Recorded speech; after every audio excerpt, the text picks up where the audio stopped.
foraging, and now what do you do with your plant material when you get it home? I'm Julie Davis from Julie Davis Flower Works. I'm from Florist, the online flower arranging classes. Now I've been down at the weekend on a country walk and I have picked loads of wild fennel from the banks of the creek where I live. So some of the fennel has dried off and some of it is still fresh and green. That needs to be in water really, it's starting to fade over. And you can see that to make life easier for myself, I bundled everything together with an elastic band so it's really easy for me to carry it home. And what I'm going to do is I'm going to save these materials and use them at Christmas time. I'm going to spray them in coppers and golds and I can incorporate those into my Christmas flower arrangements. But in the meantime, I want to be able to enjoy my flowers or my stems, my dried seed heads, and to have them in the house so I can it will see me through autumn and that run up to the festive season. So what I've got here behind me is a really lovely vase, and I've not used this vase for ages. I bought it at the Eden Centre in Cornwall, probably about 10 to 15 years ago. And when I look at it, it's got this lovely seed head marking on the vase. And I just thought it looked really great with the seed heads of the fennel I've got here. And I'm going to arrange these really simply. So I peel off the elastic band and I'm going to separate out my green materials because I'm going to have those in a separate vase. And when you're separating materials that are quite intricate heads, you'll need to do a bit of a shake and a pull to separate them out.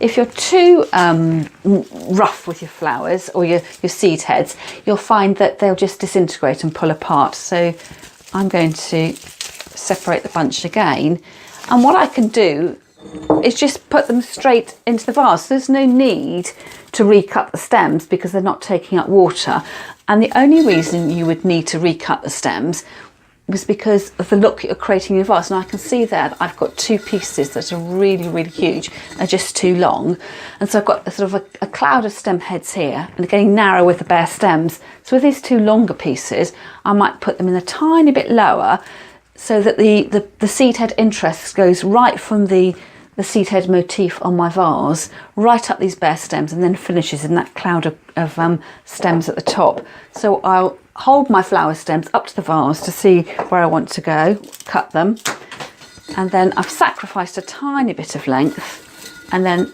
add the materials in like that, and then I can come back with my other stems to fill the gap. So there's still quite a lot of length there, and when I do collect and forage from the wild, I do keep my stems really long because you never quite know what you're going to use them for. So if in doubt, I would cut long, and then you've always got the opportunity when you get home to reduce the flowers in length. So I'm going to bundle these together, step them down, and again it's creating a column of seed heads rather than just stems with the seed heads right at the top. I want to see that whole beauty of the flower stems there. So clatter as those fall to the floor, and then I will need to put them in one at a time because I don't want, it's just easier to put them in one at a time so that your seed heads don't get all locked up together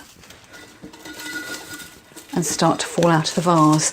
And really the stems don't actually need to go into the vase because they're dried materials. They don't need a water source, so there's no need to try and push everything down. Although you will find if you try to balance things too much in the cloud of seed heads at the top, that you do run the risk that although these are all lightweight materials, that the vase will topple over. So you do need to anchor them a little bit. What I'm trying to do though is bring the seed head interest right down to the bottom of the vase. So I'm going to cut those few stems even shorter,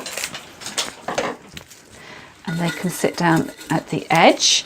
So it's just a really great way of harvesting materials for free that you can use again at Christmas time and just enjoying them in the meantime as a dried arrangement. And then as December arrives, I'll be getting my spray paint out and glitzing them with a bit of copper or gold paint. So I hope you've enjoyed that, and I shall see you another time.